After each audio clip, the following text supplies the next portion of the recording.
It's kind of tough right now. Mike is in hospice right now. Mike Rotunda we're talking about. It's so tragic. A dark cloud has descended over the world of professional wrestling, sparked by a sudden, shocking claim about a beloved legend's health. Mike Rotunda, the man known to millions of fans as the villainous taxman Irwin R. Schyster, seemed to vanish from the public eye without a word. His absence created a void filled with whispers and speculation, leaving a fan base on edge. But the truth that eventually emerged was far more terrifying than anyone imagined. A harrowing tale of a family's private battle against a sudden health crisis, a daughter's desperate plea to control a narrative spiraling out of control, and the real story of a WWE icon fighting the toughest match of his life. It all started with a single, devastating interview. Bray Windham, Rotunda's former tag team partner, lifelong friend, and brother-in-law, sat down with legendary wrestling journalist Bill Apter. The conversation was meant to be a nostalgic look back at their storied careers, but it took a dark and unexpected turn. With a heavy heart, Windham revealed that his dear friend Mike was in hospice care. The words hung in the air, a bombshell that sent immediate shockwaves through the industry. In an instant, the wrestling world went into mourning. Social media exploded with tributes. Fans shared their favorite IRS moments. Fellow wrestlers posted photos and heartfelt messages, and hashtags like Tanter Thank You IRS began to trend. It was a massive, collective outpouring of grief for a man who, by all accounts, was in his final days. The story was everywhere, a confirmed tragedy reported by a source as close to the family as one could get.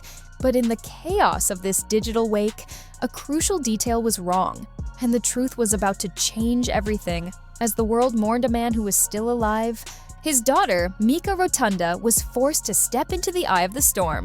With courage and clarity, she took to social media to issue a desperate plea for the truth to be heard.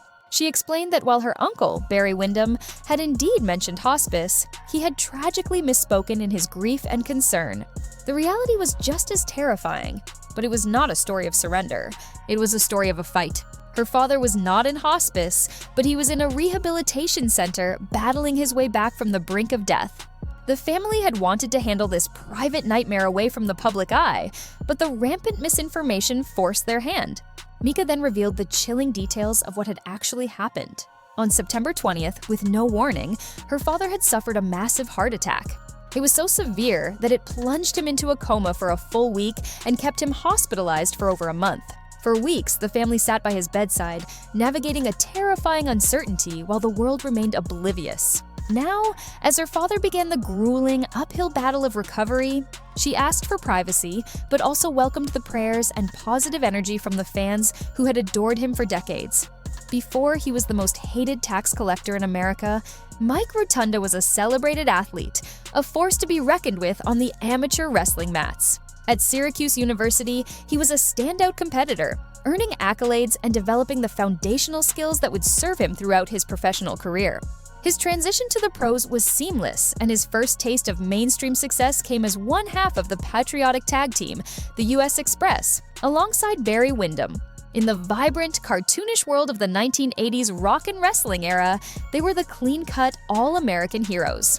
Decked out in red, white, and blue, they were the perfect foils for anti-American villains like the Iron Sheik and Nikolai Volkov. Their energy and in-ring chemistry were undeniable, and they quickly captured the hearts of fans and, more importantly, the WWF Tag Team Championships on 2 separate occasions. But as the 80s gave way to the 90s, Rotunda's career was about to undergo one of the most memorable transformations in wrestling history. In 1991, the All-American hero was gone, replaced by a character that would define his legacy and become an icon of the era, Irwin R. Schyster. With his signature white-collared shirt, black tie, and suspenders, IRS was the embodiment of a universal fear. He was the tax man, a condescending, finger-wagging villain who lectured opponents and fans alike for being tax cheats. The gimmick was pure, simple genius. In an era of economic uncertainty, he tapped into a very real-world anxiety and became one of the most genuinely despised heels in the business. His promos were masterclasses in condescension, and his methodical, calculating in-ring style perfectly complemented the character. He wasn't just playing a part. He was a master of psychology who knew exactly how to manipulate an audience's emotions. His villainy was only amplified when he joined forces with the $1 Million Man Ted DiBiase to form Money Inc. together. IRS and the $1 Million Man were a perfect storm of corporate greed and arrogance. They were the ultimate one-percenters in an industry built on blue-collar heroes. Their chemistry was undeniable, and their smug, condescending personas made them the most hated duo in the WWF. They dominated the tag team division, capturing the championships 3 times and engaging in legendary feuds with teams like the Legion of Doom and the Steiner Brothers. Their most infamous rivalry, however, was against Hulk Hogan and Brutus the Barber Beefcake. In a vicious storyline, Money Inc. brutally attacked Beefcake, smashing his surgically repaired face with a briefcase. It was a shocking, violent angle that blurred the lines between entertainment and reality, cementing Money Inc.'s reputation as truly despicable villains and setting the stage for a marquee match at WrestleMania 9. But before he was counting money and auditing heroes, Rotunda was a member of a very different and equally controversial alliance. In the late 1980s, during his tenure in Jim Crockett Promotions and WCW, Rotunda was a founding member of the Varsity Club.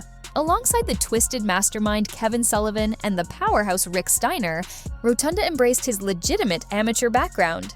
He proudly wore his Syracuse Letterman jacket, embodying the persona of a smug, arrogant athlete who believed his collegiate credentials made him inherently superior to his peers. The Varsity Club was an innovative concept, a stable of legitimate tough guys who used their elitist attitudes to draw the ire of the Southern crowds. This was where Rotunda truly shed the skin of his US Express character and honed the heel persona that would later make him a superstar.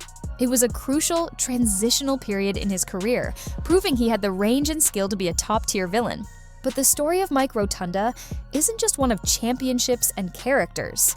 It's the story of a wrestling dynasty, a family whose incredible success has been shadowed by unimaginable heartbreak. Mike Rotunda is the patriarch of a multi-generational wrestling family. He married into the business, tying the knot with Stephanie Windham, the daughter of legendary wrestler Blackjack Mulligan. His own sons, Windham and Taylor Rotunda, would follow in his footsteps, carving out their own paths in WWE as Bray Wyatt and Bo Dallas. While Bo Dallas achieved his own success, it was Bray Wyatt who became a transcendent figure, a creative genius whose visionary characters like The Fiend and the Firefly Funhouse captivated audiences around the globe. He was more than a wrestler. He was a storyteller, an artist whose mind worked on a different plane. His sudden, tragic passing in 2023 at the age of 36 was a devastating blow, a loss that sent ripples of shock and sorrow throughout the entire industry. Now, with Mike facing his own life-threatening health battle, the family has been forced to confront yet another tragedy, another period of profound uncertainty and grief. As the true story of Rotunda's condition emerged, the energy of the wrestling world shifted dramatically. The premature mourning turned into a powerful wave of prayer and support. Leilani Kai, a fellow WWE legend, posted a heartfelt message on social media, sharing a cherished photo of her and Mike from earlier in the year and asking for prayers. Countless others, from Hall of Famers to current superstars across all promotions, shared their own stories of Mike, not as the hated IRS, but as a respected mentor, a trusted friend, and a true professional. The outpouring of love was a testament to the man behind the gimmick, a man who had earned the universal respect of his peers through decades of hard work, reliability, and kindness. After stepping away from a full-time in-ring career, Rotunda continued to give back to the business he loved, working as a producer and road agent for WWE. In this role, he was a mentor to a new generation, a steady hand behind the scenes who helped shape matches and guide younger talent. It was a position of trust, one reserved for the most respected minds in the business.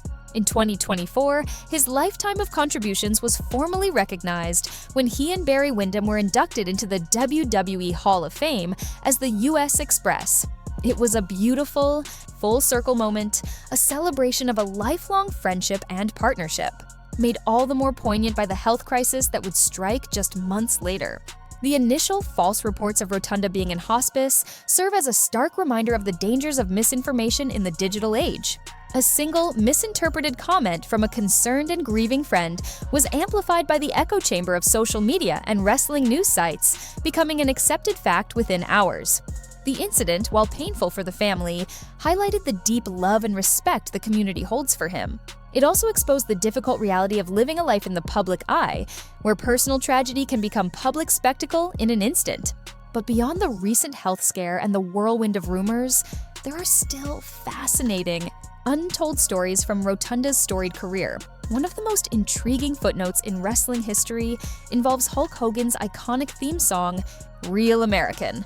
That song, which is now synonymous with Hulkamania, was originally written, recorded, and intended for the US Express. It was meant to be the anthem for the Clean Cut, patriotic tag team of Rotunda and Windham. For reasons that remain a topic of debate, a last-minute business decision was made, and the song was given to Hogan instead. It went on to become one of the most recognizable pieces of music in pop culture history, while the US Express were given a different theme. It's a classic story of how fortunes can change in an instant in the unpredictable world of professional wrestling, a tantalizing what-if that could have changed the presentation of Rotunda's early career forever. As the wrestling world watches and waits, the focus remains on Mike Rotunda the man, not the character. He was a performer who could be a flag-waving hero one night and a despised corporate villain the next. He was a chameleon, a true professional who understood the art of storytelling. But behind the suspenders and the smug sneer of IRS was a devoted family man, a respected veteran who navigated the treacherous waters of the wrestling business with integrity and class. His daughter's words paint a picture of a fighter, a man whose strength and incredible work ethic are now being channeled into the most important fight of his life. As he continues his long road to recovery, the community stands with him, hopeful that this legendary performer has one more incredible comeback left. The final chapter of his story has yet to be written, but one thing is certain: Mike Rotunda is a survivor, a man who has left an indelible mark on his industry, and a father whose legacy of strength and resilience lives on.